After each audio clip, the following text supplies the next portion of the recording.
By the early 1950s, psychiatrists discovered their next miracle cure. A chemical originally designed to kill parasites in pigs, their new discovery hindered brain function in much the same way as shoving an ice pick into the eye socket. It was an old treatment in a new disguise.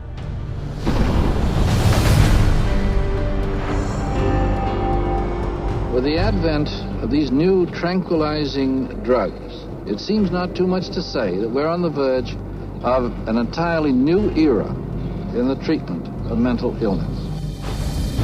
Dubbing it a chemical lobotomy, Canadian psychiatrist Heinz Lehmann described Thorazine as a simple, easy-to-take pill with the same effects as psychosurgery, but without the mess. Thorazine provided psychiatry with the entry into mainstream medicine. It had its magic bullet. If I'm a psychiatrist and I have to spend an hour talking to someone in psychotherapy, there's only so much I can charge for that hour. But if I can come in, give you a pill, and send you back out in 15 minutes or 10 minutes, that's a much more efficient use of my time monetarily. What psychiatrists didn't tell the public was that Thorazine caused a crippling neurological condition known as tardive dyskinesia. And that's a neurological syndrome where you have muscle twitches, abnormal jerks, which are uncontrolled, and they either last for a long time or sometimes they're permanent. So that's very clear, very well recognized, long-term or permanent brain damage from these medications. Mr. Blount has virtually no signs of his original illness now. The signs that the movements of his mouth are completely side effects of the drugs that he was on for 20 years. Mr. Blount is quite rational. He understands what's going on. And if you're patient, he can carry on a very rational conversation with you. Even when you remove the drug, it may still remain. It means you have caused a permanent disabling of the brain. In the late 50s, you get the first signs of it, people starting to worry about it. But it's not until the late 70s that psychiatrists start warning their patients about it, 20 years. Thorazine's manufacturer, SmithKline French, had good reason to keep a lid on the bad news.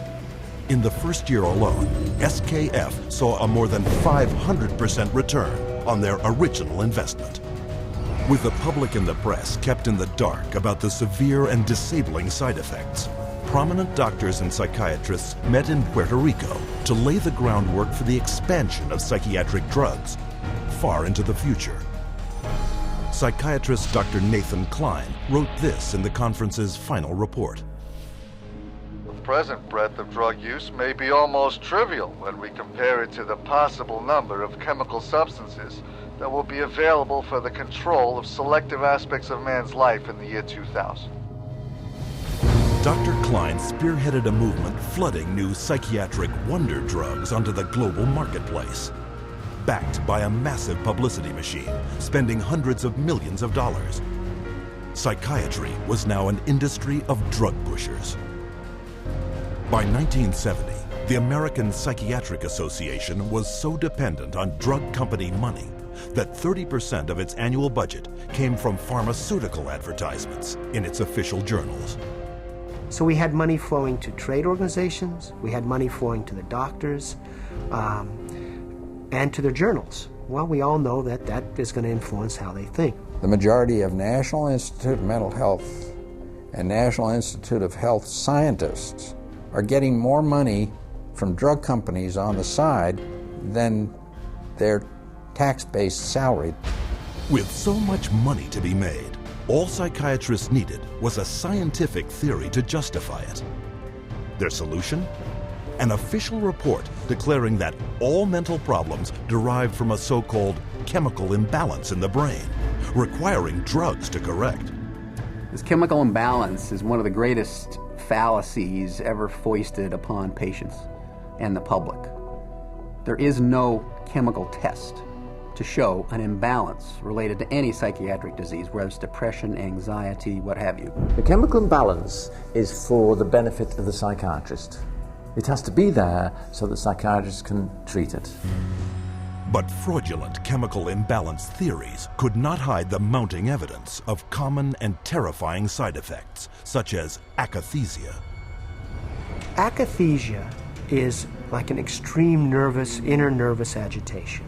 people describe it as wanting to crawl out of their own skins. And this happens with great frequency, and it is absolutely, totally well understood to be associated with suicide and violence and homicide. After years of these reported side effects and cases upon cases of violence, self-mutilation, and death, in 1991, health experts, legislators, and the public finally forced the FDA to order an investigation. I know with absolute certainty that if Charles had any idea of the side effects of Prozac, he would never have taken it. I had two sons, David Lee, age 8, Billy 16, a wife 20 years old, gone. I'll tell you why. After being on Prozac for 21 days, my wife shot and killed both of these two boys right here. She turned the gun to herself and shot herself twice. I took the 9mm automatic, sat down on the bed and put the gun to my head. And I blew a 4-inch hole out the back of my arm instead of my head. Thank God I was a lousy shot. Had someone looked further into Prozac, steps could have been taken to avoid it.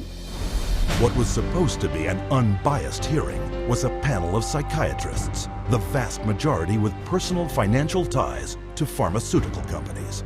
They basically couldn't find an expert, a doctor, a psychiatrist, at a leading medical school who basically in some way or another didn't have a consulting agreement, hadn't taken money from the pharmaceutical companies. I do not find from the evidence today that there is credible evidence to support a conclusion that antidepressant drugs cause the emergence and or the intensification of suicidality and or other violent behaviors. 500 deaths, 33 murder cases, and over 20,000 adverse side effects. Would you like to tell me why this drug is still on the market? Is there an alliance, an unholy alliance between psychiatric community, the pharmaceutical industry, and the FDA? And the answer is yes. This unholy alliance became all too apparent in 1997, when pharmaceutical companies persuaded the FDA to allow them to advertise directly to the public, with psychiatrists providing medical endorsement. And in just 3 years, sales of psychiatric drugs skyrocketed, almost 2.5 times. When the numbers of violence and suicide victims shot through the roof, public outrage finally forced the FDA to issue warning labels on antidepressants. But by then, 13 years had passed, billions of dollars had been made, and psychiatrists were marketing their next wonder drugs. Over 100 million of the world's population are taking psychiatric drugs, backed up by fake science and endorsed by regulators who are bought and paid for. Their harmful medications gross nearly $80 billion a year. And while psychiatrists were finding a way to diagnose and drug every person on the planet, on another front, they were continuing their assault on our most personal freedoms.